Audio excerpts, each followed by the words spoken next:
more interested in working out a reasonable rate to without another client, so if you're interested in 1.5, somewhere around there, let us know.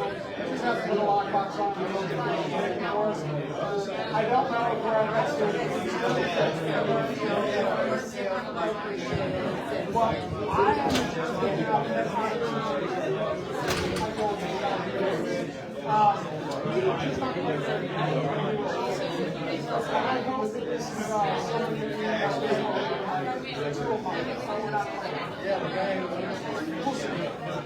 Alright, you guys, we're going to get started. Please go ahead and find your seats. I promise you this might be musical chairs. Just please no elbows. Y'all got that joke. That was a good one. Okay, the last one was needed. So, all right, you guys, we're going to go ahead and get started. Mike, you come on up. Steve probably is going to the bathroom because he has a small bladder.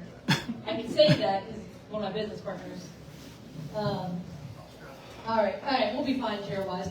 All right, so we're going to go ahead and get started. You want to go on that one? My loud mouth is going to be over here.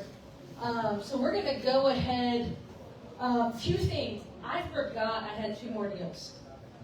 So I have a mobile home in Tickfall, so right outside of Hammond.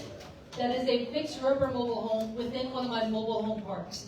We will be selling it on terms, so $7,500, $500 upfront, and then the rest on payments. But then there will be lot rent. So if someone's interested in that, it does need some work. But we literally just had someone living in it 2 weeks ago, 3 weeks ago, something like that. So that is going to be more if you know someone who's like, hey, they're never going to really qualify for something over maybe say 50 grand or something like that, but it would be a good housing situation. Come on, get over here.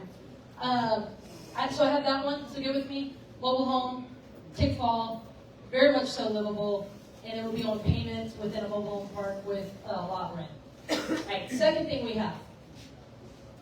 Hey, look, it's not church. You can come on, move to the front. It's all good. We don't fight, I promise. The second thing I have is coming up soon. It is in Lacombe. It will be a trailer on an acre with a pond, carport, all that. I'm selling on long-term, on a bond for deed, long-term financing. So it has a handicap ramp outside, and it has a handicap ramp inside as well. There's a addition. So if you know anyone who will not qualify for financing, we're asking 89, right under 90,000. Okay, so good affordable price points. So get with me on that one. That one is just about ready. So get with me on those. I was trying to remember. I forget. Here, this is going to be for you. All right, so we're going to get started. Yeah, same. Okay. So I had to turn the microphone volume up, right? So tonight we're going to be having a conversation on how to get started investing in real estate. So if you have done a deal before, don't check out. I want to encourage you because one of the biggest things that helps me as an investor who's been doing this for a while is reminding myself of the basics that work, right? Those foundational things. So let's keep those things in mind, right? Second thing is I want to encourage you that at the end of the day, if you're looking at getting started, I would be taking notes because I'm excited for the things that we're going to tackle on. Okay? So let's first start off introducing ourselves, about who we are, what do we do, and let's just introduce ourselves and then we'll talk about first deal. Cool, I'll kick it off. I'm Mike Fernandez. I am an investor, developer, and realtor out of St. Bernard Parish. I moved back home after the Army 2015, got involved in real estate, got started out house hacking. First 3 places we ever bought, the first close to 10 units were all house hacking. Can you define what house hacking is? Yeah, great question. So house hacking is you buy a place, you move in one unit and rent the other out, or rent the rooms out, right? But you're basically using other people's rent to pay And then you also run. Yeah, I run the St. Bernard Parish Real Estate Meetup, and then we have a property management company coming online in the new year. And you're an agent. Yeah. Anything else? No, actually, I learned this at dinner. And what else? Still have a W-2 job. At dinner, I was like, what? Okay. I have right here for you. I'm Steve Keighery. People call me Aussie Steve. I don't know why.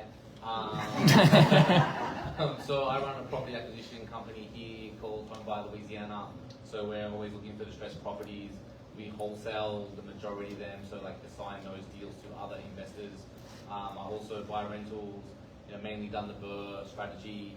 I do some creative deals with Courtney, and that's what I'm doing here. I had a background in business in Australia, and I did buy some properties in Australia before I came here as well. So they're probably the first properties I bought. So we're including our first deals with our intro. Got it. No, I'm just kidding. All right, Courtney Fricke. I'm just shy of just about 10 years in this business. I started off flipping, added in wholesaling, and I started keeping rentals. But I was really heavy on the flipping and the wholesaling for a long time. But then I got hit with a brick wall that that was very much a business, not residual income. You only make what you kill in the sense of, pretty much sales and closings and stuff like that. So huge realization came to me that I wanted long-term wealth, which came from investing. So that meant keeping. So I started keeping rentals. I've got properties, South Shore, North Shore, trying to break into Baton Rouge, and then good part of Mississippi as well, mostly the coast areas. So started this year in 2018. Some of you guys know me, I'm also on WWL each weekend with Radio Show. A lot of my stuff I bought with creative financing because my last job was a W-2 in property management, and I bought my first house during that time.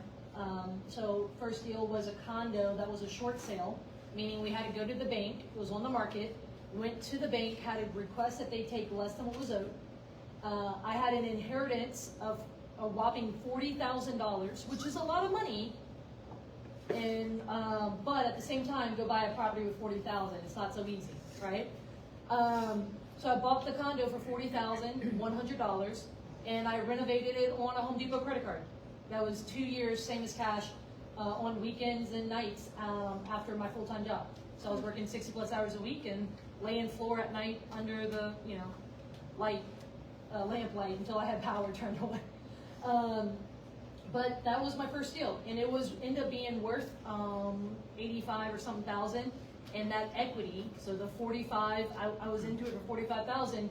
That equity was more than I was making in a single year. And so I got bit with the bug, and I said, how do I do this again and again? And I'm also quitting my job. Then the bank wouldn't touch me. So you leave your job, it's difficult. So that is why I learned how to buy properties with creative financing or with private money. We'll talk a little bit about that, I guess, at some point. That's a little bit of us. Let's go ahead. Let's talk about this. So when someone is getting started in investing in real estate, what is it important for them? Like, what's that education level that's important? Should they start getting out here in these real estate streets, like I like to call them, and say, get out here, walking properties, making offers? Or should they start making, should they stop and go learn first? Like, what do you think, what are your thoughts on that?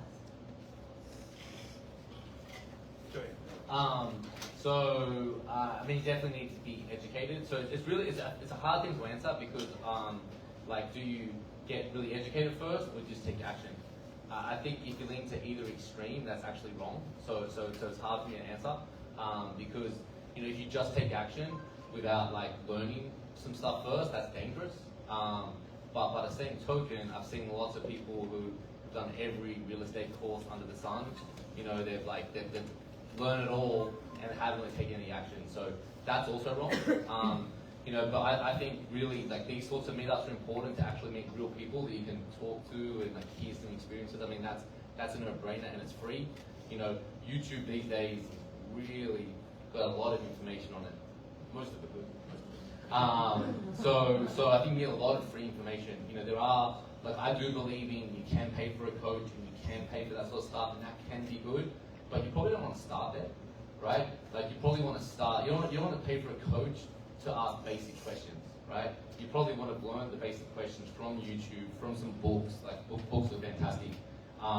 And then maybe you have a specific issue and you have a base level of knowledge and you're trying to get through some barrier, then yeah, getting a coach can be helpful if they're going to point you in that right direction and they've done it as well. So I think education is important, but I think through my career, like I love to learn, but I was conscious to stop. Like I would go into rabbit hole, I'd learn something, and I'd be like, okay, I'm done for a while, and I'd go and do stuff, right? Take action, learn, make mistakes, right? You pay for coaching, you can also just get something wrong, and like you might be mistaken, it might cost you some money.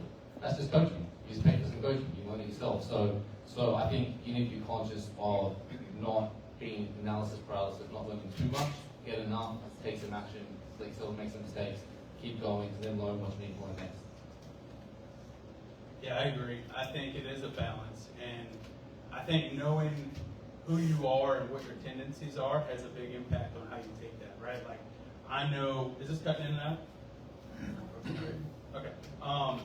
I know that for me, I tend to err on the paralysis by analysis side, right? So it was really important for me. I learned some good lessons from a couple of mentors that weren't even necessarily in real estate about just kind of building the plane as you fly. And so because of that, I know I lean more towards doing the math and doing the math and doing the math, and then, oh, the deal's passed now.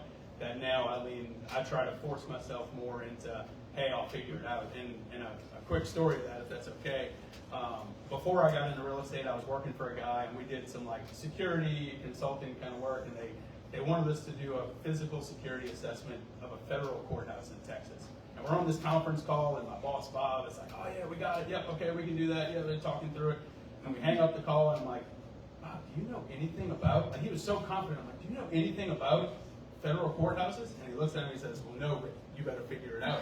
And sure enough, we figured it out, and so it was like a good life lesson of like, hey, like you can figure some stuff out on the fly. That's funny. So I think there's some good thoughts here on, someone posted in one of the Facebook groups, they said, hey, I have such and such money, what would be a good place for me to start investing, right? So say you have the money up front, and I think that's actually dangerous. If people have the money, but they don't know how to successfully deploy it. Or maybe you say, I don't have the money. Well, you can't deploy what you don't have, but second of all, you can go learn how to do it, though, too, right? Real estate has always been an opportunity where you can make some money, or you can make a lot of money. You can also lose some money, and you can lose a lot of money. So there's a level there that when it comes to education, a few things. Number one, education should be, you should find education to help you where you're at today. One of the first rooms we ever met in was basically a room of how to scale a wholesaling company to 6 figures. And I remember sitting in the front row, and I was like eating up everything this woman was saying because I had done about 50 or so deals at that point. And so I'm like, this is very practical for me. And then I remember the speaker said, who here has done a wholesale deal? And I'm like, raise my hand because, this is good. I look back, no one else in the room had done a deal yet. And I was like, well, this is a difficult piece of education. It's all about building a team and scaling, but if you haven't done your first one, is that good information for you today? Maybe, to a degree, right? Does that make sense? It's like, so you want education that applies to where you're at today, but on top of that, you also want to vet the people for education. Are they doing business the way you want to do business? Does their lifestyle reflect the type of lifestyle you want to have, right?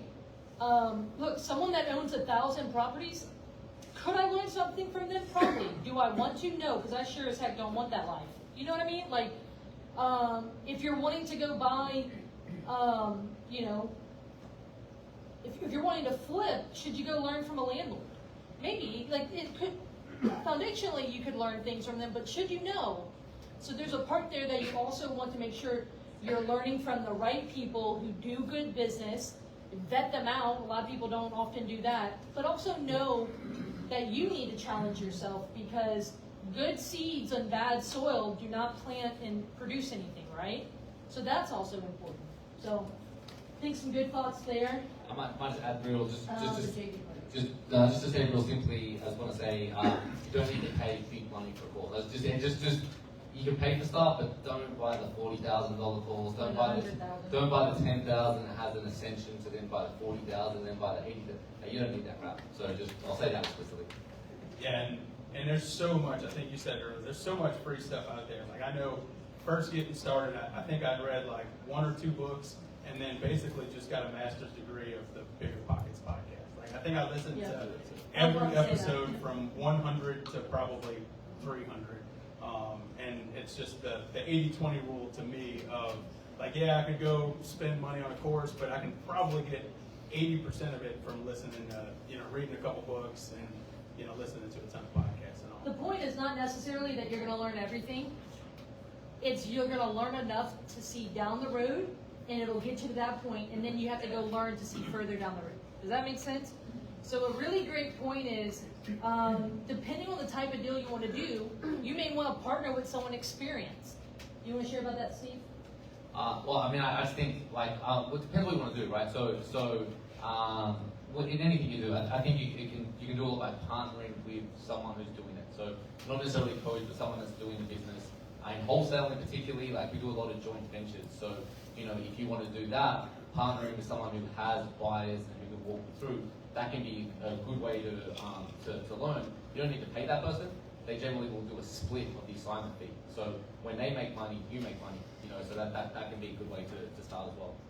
So there could be a way that you could learn and even earn money by working with someone. Now, if someone comes with me, hey, Courtney, split this rental with me, I might structure the deal a little bit differently, right? Because I'm not going to want to get in bed with everybody, right? Those are bigger commitments. So also, keep that in mind. So, all right. Well, what, Jerry? What you got? I'm just kidding. So, from a training education standpoint, talk about how you can lean on your team of professionals that support you to help you guys learn.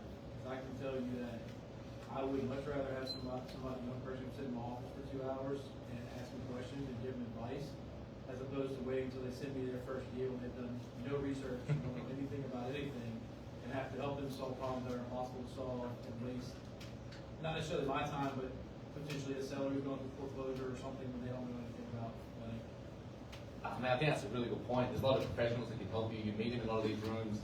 Like Jared is obviously a title attorney, so like he's saying, like speak to him. You can ask someone like a title attorney questions, before you are into a deal. Realtors, I mean, like speak to the realtor. What realtor in the room would help someone who wants to buy an investment property? Like they're people you can lean on. They have these services, so I think that's a really good point, Jared. Same thing for property manager. If you're looking at a rental, I don't know what this would rent for. Well, maybe you could ask a property manager, right? Like maybe you're like, hey, I don't know what the repairs are. Well, maybe you can see about getting a quote from a contractor, right? Those things can really help. So I mean, if I think about it too, so like I started wholesaling first, and I started buying rentals, and yeah, like I met a good property manager, and that's how I bought like 15 in 1 year, and like the power I had was using that professional, because if I look at a deal, I'd ask him, what's the rent going to be? They'd walk the property with me. What do we need to fix? What's it going to cost? Like that, I didn't pay them for that, but I used them. Like obviously, like be respectful of the time, and if you get a piece of brain, like use them if you're going to use that service in the future. But yeah, that's I didn't pay them, no coaching. It's just a service I used. that's good. So does someone have to have money to get started? Is there a point in which someone knows they're ready to start investing, whether it's where they're at in life, the money that they have, or something like that? What do you think? So I think my wife and I's story is a good example that you don't need a ton of money. When I got out of the Army, my wife was working as a secretary for somewhere, and I was doing a beef jerky store in the Bridgewater. But needless to say, we weren't making a ton of money, and I think the 3.5% down payment for the FHA loan was like virtually every dollar we owned. to this day, I don't understand why the bank gave us the loan. And the reason we even looked into it to begin with was because, like, we were looking at renting a place, and I was like, we can't afford any of this. We were living with my parents at the time. I was like, we can't afford any of this stuff.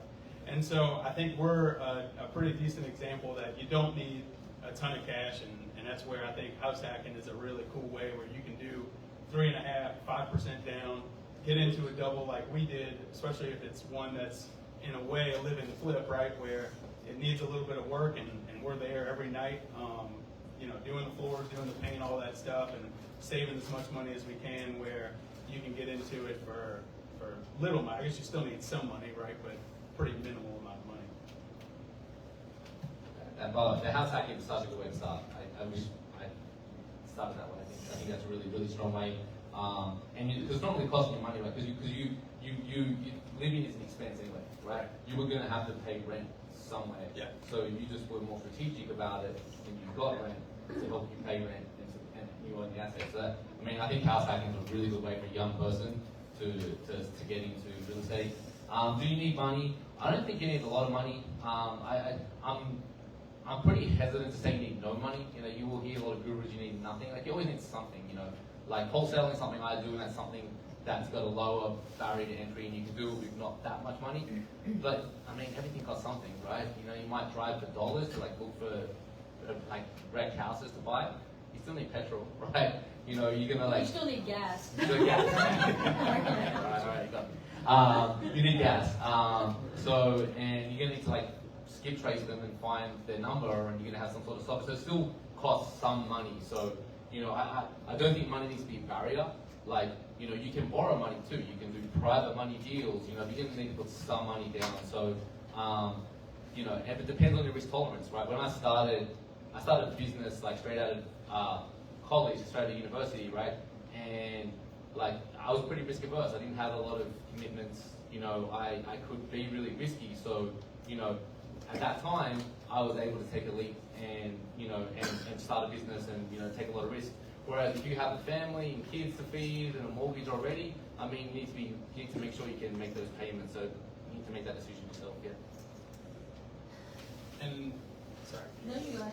And I'll say too, I think Malcolm Gladwell has a really cool book called David and Goliath, where he talks about perceived weaknesses being strengths. And I really think that, at least for us, that was something that not having money ended up being a strength for us, because I think if I had 50 grand in the bank, I probably would have just been lazy and said, all right, hey, here's 20% down, I'm going to buy this double, right? And then never really grew much from there. But I think not having the money forced us to be scrappy. And every deal we did till today, I still don't think I've ever put 20% down on a deal, right? And I think it's because not having any money forced us to figure out those ways to do it. So I think whatever you think may be your disadvantage, whether it be not having cash or not knowing construction, could certainly end up being something that ends up being a strength of yours. So, real estate as a hobby will pay you like a hobby. Real estate, when you treat it like a business, will benefit you and pay you like a business. So a big part of this is if you're wanting to put a roof over your head, could you, and this comes from someone who frequently buys houses with none of my own money, right? So literally, none of my own money is being used to buy the house. I'm using either the seller or their existing financing. I'm using private money loans from everyday individual people who are going to fund the deal for me. And so I'm not using my own money, but that came out of necessity. Necessity bred there's a deal in my head that, I wholesaled it, and anytime I need to get a fuel and remind myself and motivate myself, I go pull up that property because it very well should be a rental of mine. But what did I lack at that time? I was flipping and wholesaling, and I didn't have access to funding over a year. And so keeping that rental was like a mental block for me. But that was a great house. I had it under contract at $92,000. It needed $15,000 in work to turn it into a rental, and it's worth $285,000, $290,000 right now. And it was not even an 8-year-old house at that point. It should very well be in my portfolio. I could have gotten it with creative financing at the time. But at that time, I didn't know. And so the deals you do are directly proportionate to your skill sets, right? But the reality here is a lot of life is 80% mindset, 20% skill set. But a lot of times we stand in our own way. Oh, I have to have money to do this. But here's the thing, if you're struggling to make ends meet, real estate's not going to save you. Like, it could help you, but it's going to be difficult to have it immediately start, really supporting you and consistently. So that's something to keep in mind is there is a level, though, that you need to have. There's a level, and we'll talk more about this in a little bit, but just there's no perfect time to get started. I think we all wish we would have started yesterday, right? Wish I would have started at your age, buddy, right? I wish. So there's never a perfect time to get started, but at the same time, you also kind of want to say, hey, I want to make sure, you want to do some self-assessment. Where am I at in life? Where, some things may be, I have a friend of mine who, he says, look, getting started investing in real estate can be great, but some people would make a better return by just paying off some debt first. So I'm not saying there's a perfect answer to this, but you have to see for your own situation what's going on. Because one of my issues was I got started buying. I bought 3 rentals subject to the existing loan. So there was a loan in place. The seller sold me the properties, but the loan stayed in place, and I just took over making the payments. So the loan's in their name, right? I remember it took me $4,000 that I brought to the table for those total for the 3 houses. So I ended up selling one of the houses, and I kept the other 2. And they had tenants in them when I bought them. So I was so excited that I did this deal with only $4,000 out of pocket for these properties, right? But then the tenants were not the tenants I would put in there. It was whoever first had money. And once they stopped paying, both of them, at different times. So every time they didn't pay, guess who had to pay the monthly payment? Well, it came out of, my pocket, right? And then when, the sink broke, like plumbing underneath the sink broke or something, or, one of them had a situation where the door jamb had to be fixed, right? And so who had to pay for that, right? So there's a level here, depending on what you're looking at doing, you may need to say, hey, I may need a plan for that at some point with maybe some reserves. I bought too many rental properties for what I had the ability to maintain. So when they're vacant, you had to have, some reserves for vacancy and some reserves for when they need repairs, right? Normal upkeep and small repairs. I didn't replace an AC. I didn't replace a roof. But that sure is like $300 to fix some plumbing issues or something. I mean, that had come out of my pocket if the business didn't have that, right? So there's things like that you want to kind of plan for and think through. So when someone's getting started, we've all done a lot of different strategies. And a lot of people say, oh, you should, wholesale first, or hey, you should flip first or something like that. What do you guys think as far as when people are just getting started, that's kind of in the way of figuring out strategies on what to do? There's a lot of different ways. And the beautiful thing about real estate is there's just a lot of different strategies and a lot of different ways to make money, a lot of things to do. But that's also a disadvantage, right? Because there's a lot of shiny objects to chase and there's a lot of things to learn. So, I don't think there's any one right path, but I think you want to pick what fits for you and master that first, right? So, if you're, wholesaling is something people often start with, but it's like understand wholesaling isn't investing. Wholesaling is marketing and sales. Like that's what it is. It's not investing. It's finding deals, it's generating leads, it's negotiating prices. So if you like sales and marketing, hell yeah, maybe wholesaling's for you. But then other people, not me, love HGTV and like renovating and like taking something that's ugly and making it beautiful, right? Like, and if that's you, you probably want to flip, right? You know, if you want to build long-term wealth, you want to build rentals, like there's a lot of things you can do, and I don't think there's any right thing. I think it's just whatever resonates for you. For me, it was very much wholesaling and also then building rentals. When I started though, when I started here, I didn't know what I wanted to do. I checked out a few things. I realized wholesaling matched my skill set. I'm like, I'm doing nothing but wholesaling. I stopped listening to Bigger Pockets. I listened to real estate instructor Steve Trang. I listened to wholesaling. I was listening to just wholesaling stuff. I read just wholesaling books, and I went really niched on that and got traction in my business. And then after a while, I spent a year wholesaling, did a bunch of deals. I learned the market really well. Like the buyers taught me lots of things. And then once I mastered that, I'm like, hey, well, I can take some of these down as rentals because I want rentals as well. So then I focused on doing the bird. So I think you want to pick what's right for you. And there's many different options. For me, it's wholesaling. I think Mike has a different path. I think your path to the house hacking, I think, is awesome for young people. So whatever's right for you, for me, it was wholesaling. Yeah, and I think to that point, I really like what you said, and basically figuring out what's in your toolbox, right? Like what skills do you have, and you all know this, but like real estate is just problems, right? Like what problem can I solve? And so if you're somebody who can solve the problem of getting in front of buyers, right, then it makes sense that, hey, while I'm building up this portfolio, I'm also going to wholesale, right? Whereas if you were somebody that's super handy, you come from a construction or a contracting background, it may make more sense where you say, hey, I know how to solve this problem of getting houses fixed up well and fixed up relatively inexpensive. So I'm going to do that for other people, right, to generate income while I'm building up this portfolio. And I think the more you can find those commonalities where the things you're doing are building towards your long-term goals, but you can solve that same problem and generate cash and generate revenue kind of in the short term, right? Like you said something at the last St. Bernard meetup that really stuck with me was, you know, the short-term money, medium-term, long-term, right? So if I can be building up my long-term, but use those exact same skills and the tools that I have in my toolbox to make some short-term cash too, then it's a win-win. You're unstoppable.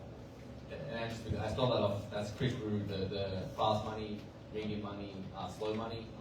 He was spoke last month. It was really worth watching.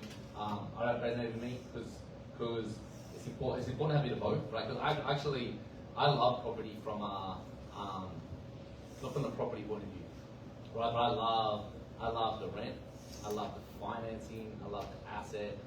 So I love property and that wealth building ability of it. So like I'll keep a lot of properties as rentals, and I love that.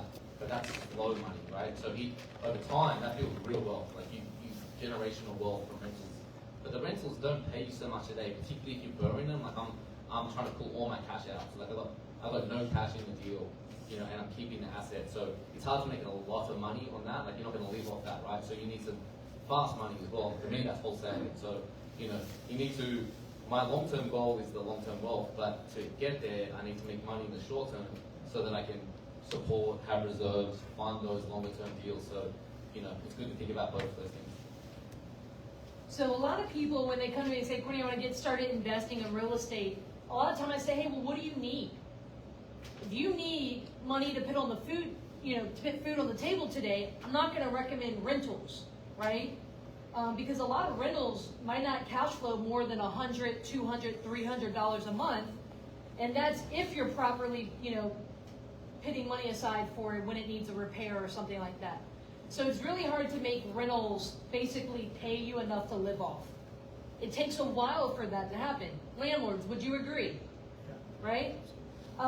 So there's a level there. When I left and I went full-time in 2017. My last job was I was working in property management. So I had a salary, you know, all that. And I left and I started doing this. But so I flipped and I wholesaled a lot then. Because why? I needed money today to pay my bills, to have living expenses and all of that. So when I talk to people, say, hey, well, when you get starting investing in real estate, you really need, as Steve calls it, you need to pick a lane. You need to define what you need, that self-assessment. Do you need money today? Some people are saying, hey, I need to plan for my retirement, right? So that was actually one of the big reasons that drew me to real estate was I did not want to depend on the government to be there, you know, when I turned a certain age. I didn't want to depend on that for my future.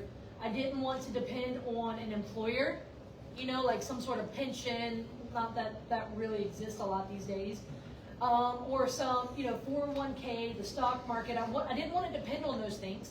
I wanted to depend on, I wanted some independence, right? Some financial independence, and historically, real estate has often done that. So, but it was really hard to support that view when today I needed to pay my bills, right? So there's a level that there may be seasons where today you build some foundation, where you pay your bills today, you make today money, but then there may be a season that you're saying, I'm working toward tomorrow money. The rentals are tomorrow money, right? They may pay you a little bit today, but it's more of a over time, and then suddenly the wealth building becomes, you know, it really grows. And so you really need to assess, what do you need? Right now, I am working towards still both. I do real estate full-time now.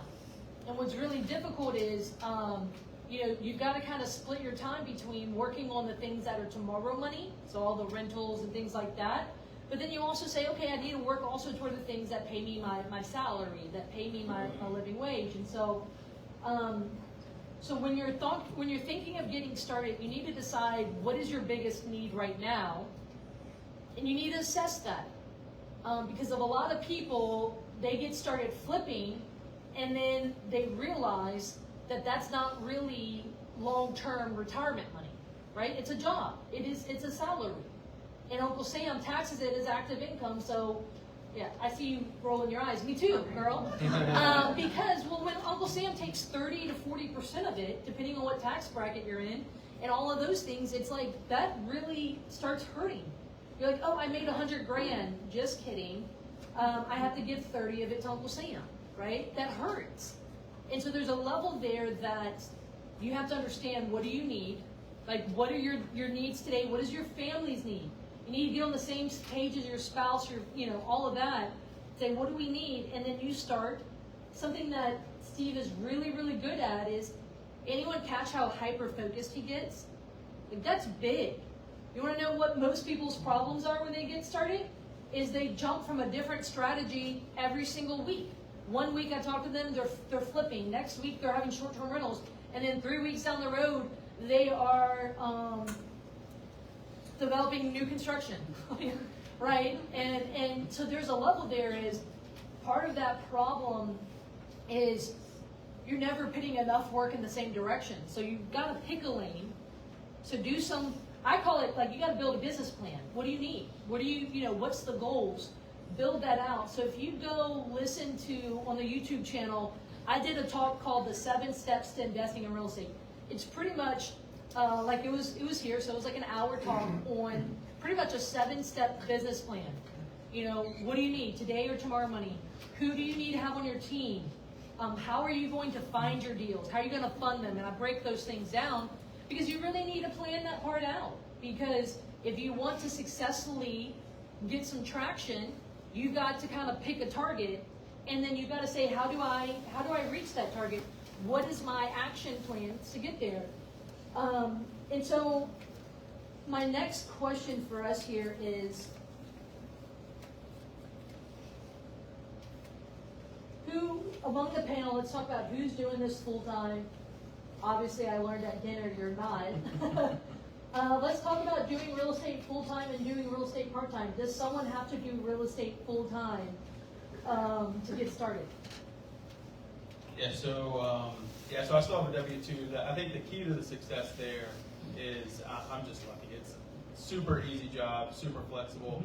I've kind of worked my way down to 20 hours a week now, which is the minimum to still have health care, which is most of the reason I'm still there. Hi, Mike's employer. They know. Literally, the conversation started like, hey, boss, I'm doing all this real estate stuff. I'm thinking about quitting. And he was like, whoa, hang on, pump the brakes. Wait a second. What if we drop you down to 32 hours? And then at 32 to 25 to 20. But the flexibility is key, like work from home, you know what I mean? I can still juggle everything. But if it weren't for that, it would be really, really difficult for me to do it. So I think I mean, it's also different. Like, I don't hate what I do on the W-2 side. So like, I get most people's like, hey, I got to get out of this. I hate what I do. Whereas, you know, I don't necessarily have that friction. So it allows me to juggle in both. But I'm also, I feel like that's the one area where I'm a pretty risk tolerant person. Like with getting started, like we dumped every penny, and I think if one AC would have went out, I wouldn't be here. I'd be like, you know what I mean, homeless on side of the street. But like, I think that's the one area where I'm a little bit probably more risk averse than I should be. I definitely don't think you need to do it full time, and I think for lots of people you probably shouldn't. Just really depends. Like I'm pretty aggressive. Like, you know, I started a business. I've never had a full-time W2 job. Sorry, I had part-time jobs, but like I never had a full-time job. I did go aggressive. I started my own business from day one. But I was young, and I could fail. Like there was that stat that 9 out of 10 businesses fail. Like my mom told me that, and I'm like, cool, I'm gonna start 10. Right? So I'm getting my first one done now. So you know, so I'm all for going full time and going hard, but I definitely acknowledge that's not for everyone, and it really depends. Like if you've got kids, family, like there's considerations to be had. I know Emil Hurst Jr., who hosts the West Bank Real Estate Meetup with me. It's actually interesting seeing his journey, right? Because we interview all these really good investors at our meetup, and like some of them had jobs, and he was like surprised. Like, you know, like Mike was one of them, Sterling Chapman, and like there's a bunch of really good investors, and like they got jobs, like, and he realized he was struggling because he was sort of working on that slow money, right? He didn't have any fast money; it was hurting him. So he realized, like, maybe I can get a job. He got a part-time job now, and that's multiple streams of income coming in. So I've seen how he learned that through other people and said, oh, I can have a job, and I can pay my bills today, and I can work on the slow money at the same time. So I think that's really valid, you know. But if you're crazy and want to go full time and you can afford to like not make it straight away, go for it as well. And the thing for me, what it allowed us to do is my wife and I live 100% just off of our salaries. So every dollar I made as a realtor, on the rentals, on a flip, anything like that, all of it got dumped back in immediately, and so it allowed us to grow faster. And it also allowed me to be more selective in the projects that I take, the clients that I work with. Like this isn't putting food on the table, so if I know it's going to be a $3,000 commission and this client's going to be a pain the whole way, like, hey, maybe this isn't a good fit. But so it allowed us to be selective in the pursuits that we took. So it kind of gave us a freedom, I guess, in that way. So I jumped quickly too, but I felt that number one, I was highly employable. So if this real estate thing didn't work out, I could go find another job pretty quickly, right? Employable? At that time, Kiyosaki did not burn that out of my brain yet. But no, it was like, oh, if this thing doesn't work, I could go get a job, right? But you want to know what I learned a lot from? My last W-2 job was in real estate. I was a property manager. I managed a marina that was owned by an apartment complex corporation. And so I learned a ton during that time. So I tell a lot of people, if you're wanting to get started, but you're wanting to learn, go get a job in the real estate industry. Go work you want to be a landlord? Go work for a property management company, right? You want to do new construction? Go work for a contractor. You want something along those lines. Like, you don't necessarily have to. What most people struggle is they might not be the 1 out of the 10 businesses that succeed because maybe they don't have very strong entrepreneurial aptitudes or anything like that. But hey, you don't necessarily have to be a very strong entrepreneur to do well in real estate, especially on the long-term investment side. But things like flipping, things like wholesaling, and being a real estate agent as well. Those things only really work well if you know how to build the business and do the sales and the marketing and some of that project management. And so some people just don't do well with that. Like give yourself permission to acknowledge that. Because in this day and age, we want to say that every single one in this room would make it, right? But starting a business can be such a huge distraction. If all if you're like, oh, well, I want to go make money in real estate that puts food on the table.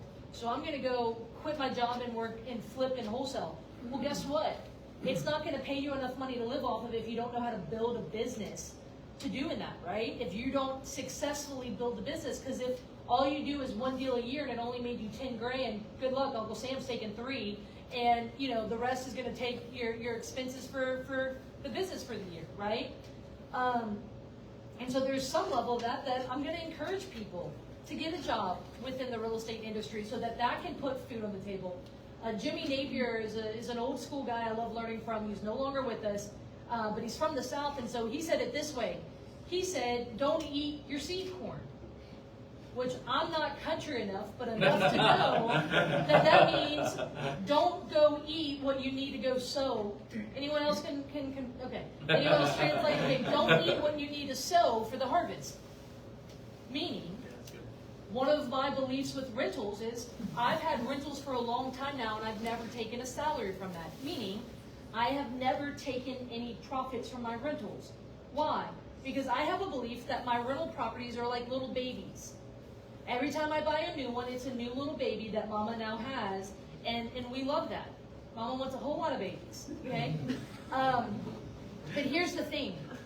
Please don't take that as a compliment. I can see that now. The idea there is, I want them to start supporting themselves, right? I want them to start having their own money in the bank account so that when this summer we had this brutal heat and I had to put so many ACs on that I told the AC guy, next time we're going to have a nice dinner, right? Right? We just, brutal summer. I mean, I felt like there was one patch of time I was getting a phone call every few days about having to replace another AC or having to go get work on one, right? Or with insurance, right? The other thing is with insurance has been ridiculous. And so there's a level there that your babies, your rentals, need to have those reserves for whenever who here is it taking longer to rent your rentals right now? I can put 3 hands up right now. Right? It just is. Any property managers in the room? Right? It's taking longer. It used to be within 2 weeks you could rent out a unit. It's taking 2-3 months to rent stuff out right now. It's crazy. And so what do you need to do? You need to be able to handle those monthly payments. So a big part of that is I haven't taken a salary or profit from my rentals. Why? Because if I had children and at a young age, if I come up to this sweet baby at 6 years old and say, I need you to start taking care of mom. It's not my kid. But like if I say that, right? If I say, hey, you need to start taking care of me now, prematurely, what happens? Trauma. DC, right? No, seriously, right? It's the reason why, everyone needs a good counselor and a therapist, right? DCS might get called, right? Like legitimate in real life. But that's the same thing with your rental properties. When basically I see people do this all the time, they bleed their rentals dry. And so then they never have money for when life happens. It takes longer to rent them out. You need a new roof. You have the AC go out. Whatever. Tenant moves out, you got to get it repainted or cleaned out or whatever. So there's a level there that when you're getting started, you've got to pick your lane. You also have to decide, what this path is going to look like for you. But maybe, depending on those rentals too early, you may say, hey, let me stay in this job a little bit longer. You need to define, again, it goes back to having a business plan. How much do you need for the business, for the rentals, for your reserves for the repairs? So the roofs, if you own rentals right now, you need to go look at all your rentals and say, how old are the roofs? How old are the ACs?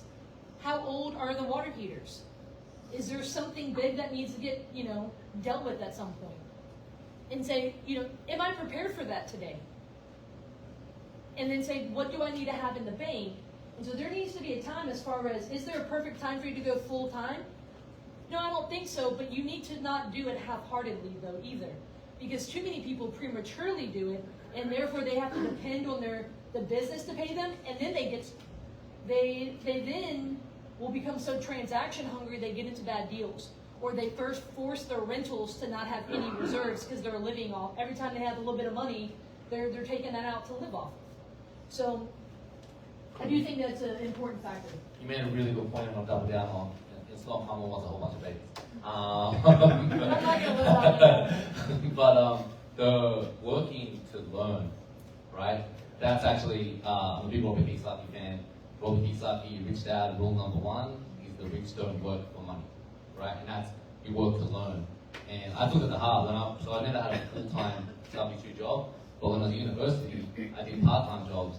And you know what I did? I did sales. Because Robert Kiyosaki said, to start a business, you need to be able to sell. So I did debt collection for Amex, I sold Time Life CDs, I sold Sheraton hotel memberships, and I did this to earn money, but I was learning the skill. And there were skills I use today, like that I've used those skills to do a lot. So I think that's a really good point. Yeah. You can earn and learn. So the job you might have today, might serve a purpose. Don't go mindlessly doing a job just for the money's sake. Money is a very cheap return on your time. But if you can get a lesson for the return on your time, that's even more important. If you can learn a skill set. So a lot of you guys know my story. I managed a marina in Seidel, right? That was my last W2 job. I managed a marina. Day one on the job, it was 40% occupied, so mostly empty. And they had 1-star review. And day one on the job, my boss died. I kid you not. Yeah, so yes. That's how you get ahead of the corporate ladder, by the way. Pro tip. What? That's how you get ahead of the corporate ladder. Well, okay. Seems We're not just- going to go to the fact that they didn't give me a raise for 6 months, but okay. Anyway, but the reality here, though, is I had to go figure it out. But one of the best pieces of advice I got when I got started, I had 2 mentors during those 4 years at the marina. It's in Oak Harbor Marina in Seidel. One of those mentors had just retired himself from BP Oil at 50 years old. He retired himself from a very lucrative oil and gas job, executive job. And he, so within 2 years, I turned the marina around from 40% occupied to 100% occupied, from 1-star review to 5-star review on all the sites that matter, by simply putting my head down and just every day trying to leave the place better than I found it. And, turning over every rock, learning everything I could. And his name was Charlie Bates. Charlie came up to me and he said, because he bought a $200,000 sailboat on my marina. He moved from Houston onto the boat, and he was going to sail it around, the BVI, the islands. But he lived on my marina for about 1.5 years, 2 years. And so it took me about 2 years to turn it around. And he was coming on the halfway point, and he was seeing what I was doing as far as getting that place to like a more basically the business was improving. And he came into my office one day because he was living full-time on the boat, and he said, "You don't realize what you're doing." And after I had turned that place around, they put a for sale sign out front. And he said, because they had many failed attempts of trying to sell it before because it was 40% occupied. Really bad presence, online, review presence and all that. And he goes, "Courtney," and this has stuck with me, and I've said it time and time again to other people, but he said, "Courtney, you don't realize what you just did for this company. You took a failing asset and you turned it around. If you can ever figure out how to do it for yourself, you'll be very wealthy." Right? Because what I did was taking something that was maybe worth only X, Y, Z, and because I improved it, it was now worth, think about a house, a gutted house is only worth so much. You go and fix it up, it's now worth more. Go take like a mobile home park that's not, has nothing, no one renting it, and you get it filled up and rented out, and now it's worth a lot more. And that's kind of the idea of Robert Kiyosaki. It's the idea of minding your own business. So while you're working for your employer, while I was working at the marina, I bought my first house, but I was reading books. Once I got it 100% occupied, I was bored as heck. I painted the inside office one winter. I was so bored, I just started painting.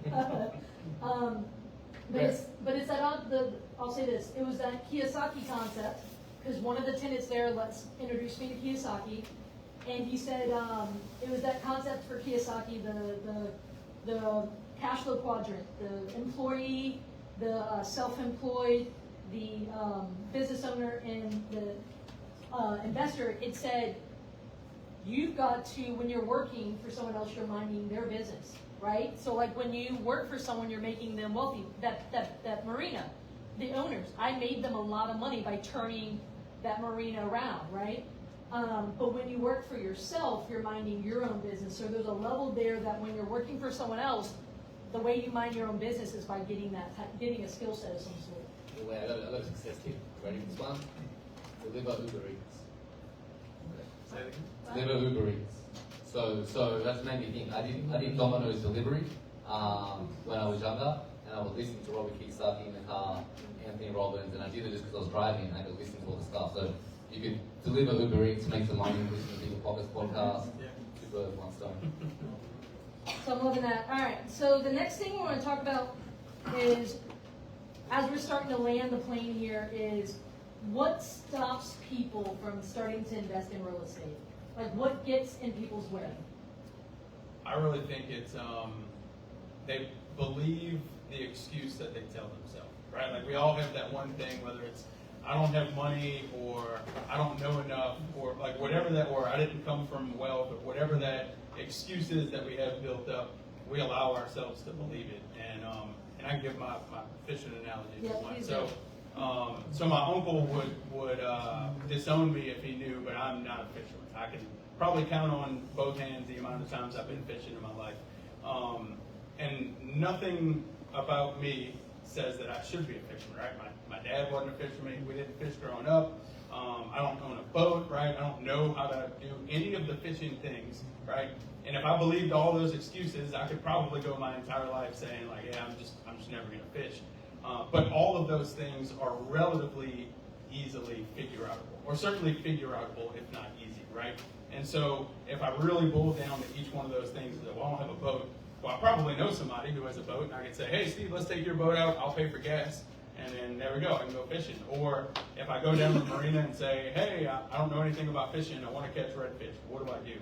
I'm sure somebody's going to sit me down and say, here's how you tie a knot, right? And it's kind of the same thing with real estate, although maybe slightly more difficult. I think if you break down, it's easy to get the fog of war, right? And everything blends together and it seems impossible, but each one of those things is absolutely conquerable. And I think if you just break it down and say, all right, well, I'm not able to get the financing right now, I'm going to solve that problem, and then go on to the next problem, and the next one, the next one.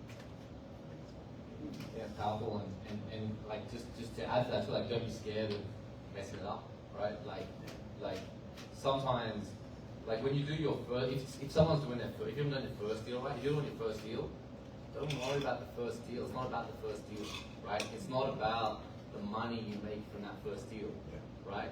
It's about that once you've done your first deal, you know how to do your second deal, and then you can do your third deal, your fourth deal, your fifth deal, and you keep going. So don't be so concerned about being perfect. And my favorite saying is done is better than perfect. That's a Facebook saying. So I love that. So what do I think the biggest mistake people make is I think they just give up too fast, right? Like they just don't keep going, because like real estate, it's not that hard. Like you can do it, like it's very doable, but you've got to keep going. You got to overcome some obstacles. If you stop at your first obstacle, like that's the most common mistake I see. I'll give my examples. When I started wholesaling here in Louisiana, it took me 6 months to do my first deal. Right, so I spent 6 months working pretty much full time and didn't do a deal. But then I did my first, second, and third deal on the same week. Right, and it wasn't that I finally did it right that week. It wasn't that at all. It was all the effort from that 6 months just started coming, and then from there I consistently did deals all the time. I just built that momentum, and I think most people they stop at that second month, maybe the third month, maybe the fourth, maybe the fifth. Like imagine I stopped at the 5th month, man, this thing doesn't work. It's not going to work. Like that would have been a big change. So, I think the biggest mistake is just giving up. Just keep going. I remember there's a point when I was getting so frustrated because, it takes time between deals, right? And so there's feast or famine. Some months you're making good money. Some months, that money's long spent and you don't know when your next closing is going to be. And so there's some level there, but I remember my mentor, very similar to that, he put his hand on my shoulder one day and he said, Courtney, give your efforts time to compound. It's the idea of a snowball. If you started off with a snowball, I can't build Frosty with that. It's going to be a very weak one at that, right? But if I started rolling it, eventually through time and effort, doing it like, you know, if I'm actually on snow and I'm trying to roll it and grow it, it'll grow. It'll eventually get big enough that I can start building frosty. I think what a lot of people do is they don't head in the right direction consistently long enough to start seeing results. So think about it, if you guys are heading, let's just say to Florida. Well, let's just say you start going towards, you know, Mississippi, which is the right direction. But if you all of a sudden say, oh, this isn't working, I'm not in Florida yet, and then you turn and start going to Baton Rouge. Well, you're not going to head where you want to go, right? If you do that, but don't a lot of people do that? They start heading in the right direction, but because they're not immediately in Florida, they get disheartened. So, because I promise you, I've never flipped a house in 30 minutes like HGTV has. And, you know, or, you know, a lot of people, they talk about your first deal is the hardest to get. It's also your first million, your first 100,000. It's very difficult to get. But once you have, your first deal will give you more confidence. You know, we talk about this all the time. The more deals you do, the more deals you do, right? It's, and to Mike's point is, too many times we have those preconceived objections. You know, people are like, they haven't done their first deal, but they want to know all the ins and outs of their 10th deal before they do the first one, right? They want to know how do they sell a property before they even own one, right? The big one is, well, conventional lending is only going to let me have 10 loans, so what am I going to do after that, right? You're not going to get started because, you know what I mean? Like, worry about that when you get to 9, you know what I mean? Like, so it goes back to that analogy, learn enough to get you down the road into where you can see like that exit sign right there. I don't know, I know it's like a, so if you look back there, that exit sign there's like a stairs.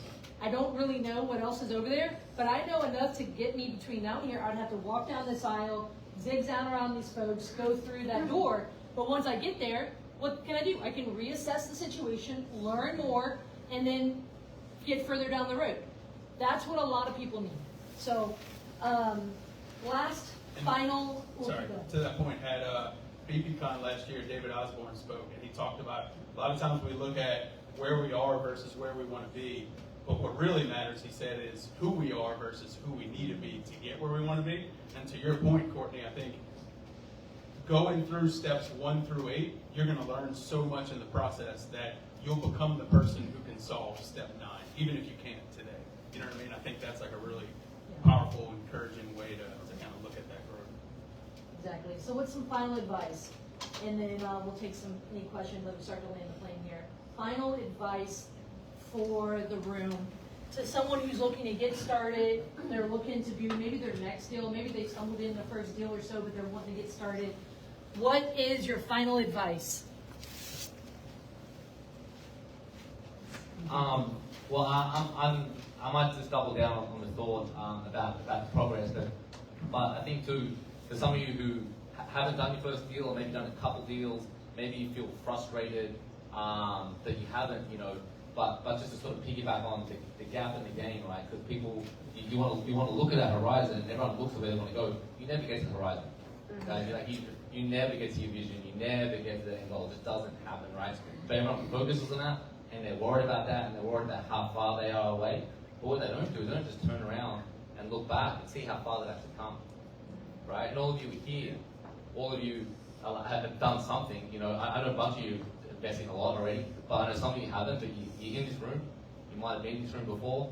We were in the West Bank room earlier this month. We're in this room now. Like, just take that as fuel that you're making progress and keep going. That's good. I'll say, and this may be controversial or uncommon, but don't let $5,000 stop you from making $100,000 at some point, right? And by that I mean, I almost walked away from a deal in 2018, a double I bought, because the guy wouldn't meet me halfway on like $3,500. And like since then, the double's basically doubled. The cash flow is, you know, infinitely better than it was. And I look back at how stupid I almost was to walk away from that deal over $3,500. And I had a client of mine in 2021, same thing. He's looking at a double, and he's like, Mike, like I really wanted this, and the gap was $5,000. And I told him that story, and he almost walked away over $5,000. And today it's worth probably $100,000 more than what it was. And that's not always going to be the case, right? But if you have a long-term perspective, people get caught up in like winning the negotiation, right? Oh, well, this is the highest I'm going to pay, and that's it. But in the scope of if you're buying a rental for 20 or 30 years, like $5,000 is virtually insignificant. You know what I mean? So that's what I would go with. So here's what I would say. Historically, many people, average people, have bought average houses in average areas, have paid an average amount of money for them. They rent them for average rents to average families, but have made extraordinary measures of wealth over time. But the key factor here is you have to be a person of action. We have talked about the beauty and call it the gospel of real estate tonight, and it has impacted many people's life. But yet many people have sat across the lunch table from me and said, hey, for 20 years I wanted to buy a rental. You see what I'm saying? Maybe you have told yourself, I've wanted to do this for such a long time. So I want to encourage you, be a person that takes action. Because we can tell you everything you need to know, but if you're not willing to take action, we can't, by osmosis, say if you come to this room 12 months out of the year, you will magically become an investor, right? But yet, coming to this room can really help you. One of the reasons I started this in 2018 was because I wanted to go get around like-minded folks. Why? Because my family I don't come from a family of real estate investors, right? I didn't have people who were, talking and dreaming the way I was talking and dreaming. And so I wanted to get around like-minded folks. Here's another thing. If you come on a monthly basis, number one, you continue to learn, you continue to meet people, but it's also a level of accountability, right? You might be at Chimes a little bit and you're talking to someone, and they may say, hey, have you gone and looked at any properties this month? Made any offers this month? Well, if you come in month after month after month and it's, no, I haven't walked a property, I haven't, again, you're not going to become an investor by osmosis. I promise you the We Stay Suites does not breed real estate investors in the sense of like this room is, But the reality here is it takes a level of getting in these rooms helps you get around like-minded folks. I call it being like I say it's like the chiropractor. It realigns you back to your dreams, what your visions are, what you're trying to accomplish, get you around like-minded folks. And the goal here is that we can help keep you on the path, heading in the right direction, so that, maybe not by osmosis, but maybe, as Jim Rohn says, we become like the 5 people we surround ourselves with. Maybe you will grow into the conversations that you're surrounding yourself in this room. So those things are really important. That's our advice. What's the best way for people to get in touch with you? I'm primarily Facebook, Instagram as well, but primarily Facebook. Just Mike Fernandez.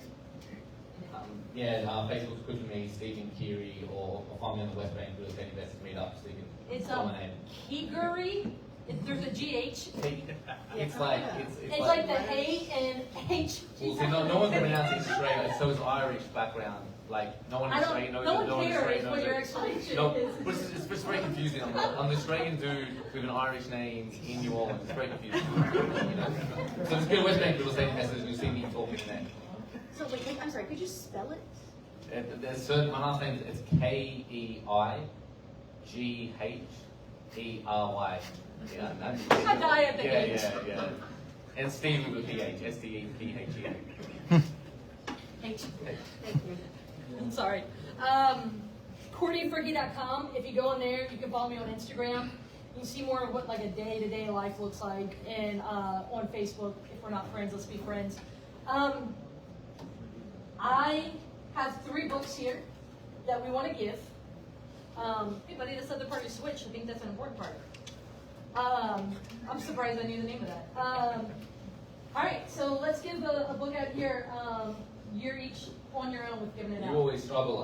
Mine's going to be easy because this is going to a person who's here for their first time tonight, was here for the first time at the West Bank Meetup, and they're right at the front, so it's really easy to hand out. So. Okay, good job. Rich Dad, Poor Dad by Robert Kiyosaki. If you haven't read it yet, it's worth doing. However you want to give it out. It's up to you. Dealer's choice. All right, I'll do, you talk a lot about taking action, so I'm going to set it on this chair, and the first person to come and get it can have it. So So that's another Robert Kiyosaki book. Come here, buddy. Hey, buddy with the hat. Turn around. Come here. So this is Robert Allen, Nothing Down, good old school creative finance book. Good stuff. No problem.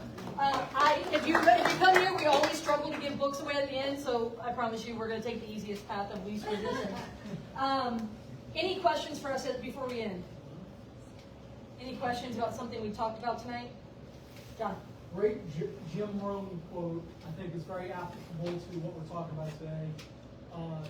Fear will keep you out of action, and action will take you out of fear. Yeah. Fear will take you out of action, and action will take you out of fear. I love it. Yeah. No, I think that's really powerful. Jim Rohn, R-O-H-N, not H-N, but Jim, no, honestly, Jim has influenced me more than most people have. We'll never know my name. He's no longer alive. Motivational speaker. Tons of stuff by him. He's great. Yes, ma'am. So I asked a top real estate agent last year. I said, you know, he's been doing it for 10 years. I said, what advice do you give to a new real estate agent who's working 2 jobs, real estate, you know, W-2, and is burned out? And he said, cut the safety net. But what I'm hearing now is that you don't have to do that, right? Yeah, that's tough. And I'm not a top real estate agent.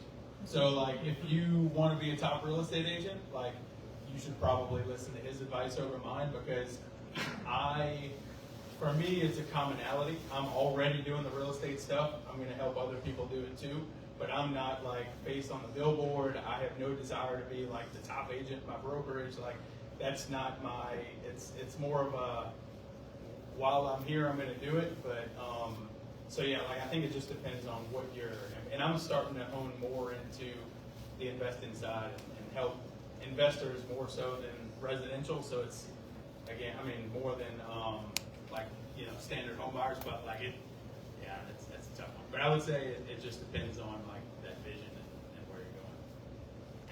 I mean, I can't comment on the realtor, I'm not a realtor, but vision's everything, right? And I think just in general with advice, you should be asking top agents, top everyone advice, because everyone's got different opinions, right? And you should be synthesizing that into your own thought, because there is no right advice.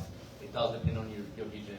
Like, maybe, you know, if you really want to be aggressive, your vision is to be top agent, maybe cut it and go for it. But yeah, maybe you know, if that's not your vision, if it's more lifestyle, like, you get the advice, listen to it all, but always make your own decision. Never do something, because don't say, hey, I did that. Steve, you said that thing, and I did that thing, it didn't work. I'm like, okay, like you need to make your own decision and think things through. You know, what works for me may not work for you. Jared? Yeah, and this might be helpful too, because I have a lot of people asking the same question. How intentional are you when you're building out your business plan on where you're going to make your money, how you're going to make your money, and the actions you're going to do in order to get there, right? You're a real estate agent, also a real estate investor, you're a W-2. I'm sure every year you're breaking down where your income's coming from, where you're going to put it, how you're going to make the money in each bucket. And so I've seen business owners, not just in the real estate world, build out business plans that make sense, and they hold themselves accountable to that by following up weekly with metrics and stuff like that. It's not I'm going to kind of figure this out and kind of figure that out. Y'all are intentional about y'all's business. And I think a lot of people miss that. Like, you talk about what you've done in the past, but all the little things you're doing every day and every week, follow up with people and your team, you talk about that and what some of the micro details you're doing every week to make sure that the goals you put in place as a real estate agent, as a W-2 employee, and as a real estate investor all come true. So I'll say this, going back to Jim Rohn, this was the back of my background on my phone for the longest time. He had a quote that said, success is nothing more than a few simple disciplines done every single day. Failure is never one big event.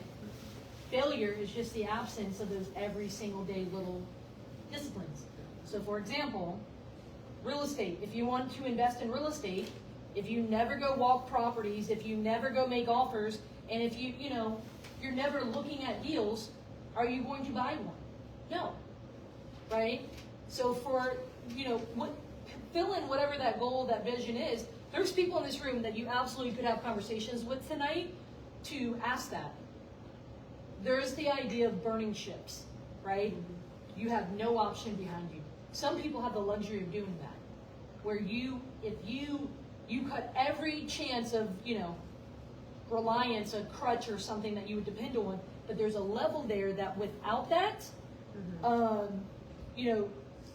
when I left my job, I didn't have children or family to support things like that.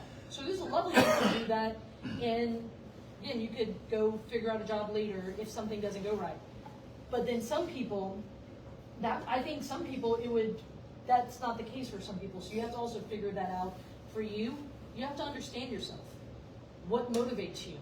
Maybe you say, hey, I need extreme accountability, right, to be able to get those clothes. But what most people lack is, Jared talked about clarity of where you're trying to go and very clearly what it's going to take to get there. Most people don't know where they want to go.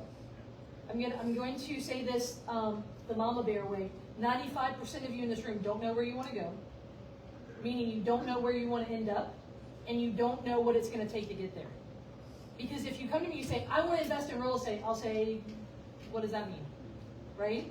Because that doesn't mean I want to buy 3 houses in St. Tammany Parish to rent out this year. Right? Because if you say, hey, I want to invest in real estate, how can I provide you any accountability to that? Because that's so broad. Vision is very, very, very clear. The good book says, without vision, people perish. Tara? Jim Rohn was my introduction to personal development, and my quote on my bio for Facebook is his thing about it's not the blowing of the wind, but how we set our sails that determines our direction in life. So I love that. But that's not what I really want to say, but I love Jim Rohn. So a lot of things that y'all said tonight are perfect, and I have felt very discouraged since yesterday. So we're from Baton Rouge. We've never been here, but we love Courtney and Steve, and so I don't know, it just made sense. Even in the first rainfall in 6 months. Well, it was over Mike. I'm sorry, I don't know you. Now you do. It's all I know, good. I'm sure you're wonderful. You're on the list. Anyway, so we have put in a few offers, and we've been very busy and taken a lot of action. But what we want is a short-term rental on the TM&E Trace. And so I'm putting that out here in a room full of people on the North Shore. But we've been trying to work deals off of Zillow because we don't have a network here, which is one reason why we're here tonight. So Well, quick, who here is either a wholesaler or a realtor in the area? Please raise your hand. Tara, please take note of this. Y'all go bring your business card. You're here tonight. Let me say this, Tara, to reward you for taking action and saying this is what I'm trying to do. Do you see how I just said, hey, let me introduce people to you? What if? can I have her book? Is it? But it's. So look, that's a good one. I like the bartering part, but here's the thing is, people of action get rewarded by the goddess of luck or whatever. People of action get rewarded by the goddess of luck. It's some quote like that. It's the idea if you take action. So for example, so many people come in here and they're like, well, I'm having this issue, but yet they never talk about it. And maybe the solution, 2 or 3 months ago, someone said something about assisted living, and they said it up front, and we repeated, and then how many people in the room were like, oh, I work for a hospital, and that's all I do for a day job, right?